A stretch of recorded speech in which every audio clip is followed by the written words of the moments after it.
The story begins on October 3, 1985. The MS Aquila, a symbol of Italian maritime luxury, departed from the port of Genoa. It was a 15-day cruise designed to visit the most beautiful ports of the Mediterranean, including Alexandria and Port Said. On board were 460 passengers from various nationalities, mostly elderly Americans and Italians looking for a peaceful vacation. However, hidden among the tourists were for young men: Youssef Majid, Ibrahim Fatayer, Bassam al-Askar, and Amat al-As. These men were members of the Palestine Liberation Front. Their mission was not to hijack the ship in open water. They intended to remain hidden until the ship reached Ashdod, Israel, where they planned to launch a suicide attack on the Israeli port. On October 7th, while the ship was sailing from Alexandria to Port Said, a massive error changed the course of history. A cabin steward entered the hijackers' room unexpectedly to perform routine cleaning and caught them cleaning their automatic weapons and grenades. Realizing their cover was blown, the militants panicked and decided to take over the ship immediately. Armed with AK-47s, they stormed the bridge. Captain Gerardo de Rosa was suddenly faced with gunmen who demanded he sail toward Tartus, Syria. The hijackers gathered the passengers in the dining room, separating the Americans and Jews from the rest of the group. Despite being held at gunpoint, Captain de Rosa acted with incredible bravery. He managed to convince the hijackers that he was complying while secretly sending a coded message to the engine room through a hidden intercom. A technician in the lower decks activated a silent distress transmitter. This signal was miraculously picked up by a radio monitoring station in Sweden. The signal was then relayed to the Italian government and the U.S. Pentagon.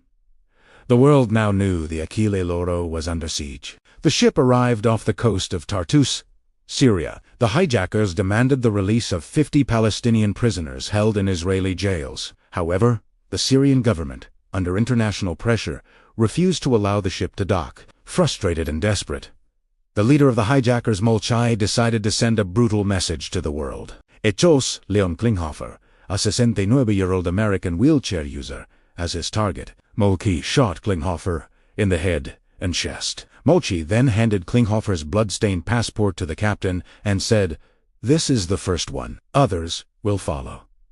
As the crisis escalated, the PLF leader in Tunisia, Abu Abbas, intervened via radio. The Egyptian government began intense negotiations to end the standoff. A deal was made.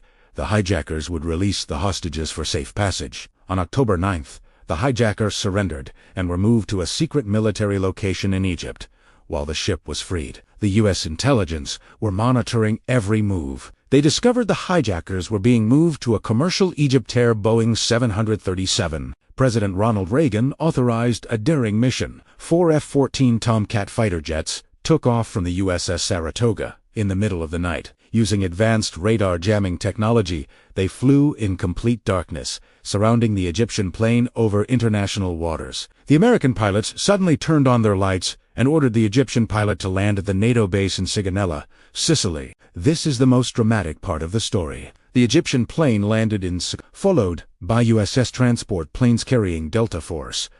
The Delta Force immediately surrounded the plane to arrest the hijackers. However, the Italian Prime Minister Bettino Craxi ordered the Italian Carabinieri to surround the American Delta Force. For hours, soldiers from 2 NATO allies stood with their guns pointed at each other's chests. The tension was at a breaking point. Eventually, after a direct phone call between Reagan and Craxi, the U.S. agreed to stand down, and the Italians took custody. The 4 hijackers were tried in an Italian court and sentenced to long prison terms. The incident nearly collapsed the Italian government. The Achille Lauro continued to sail until 1994, when it caught fire and sank off the coast of Somalia, ending the life of a famous ship. This was the incredible story of the Achille Lauro, a journey that began with luxury and ended in an international standoff. If you enjoyed this deep dive, make sure to hit that like button and subscribe to History Meets Today. Stay curious. See you next time.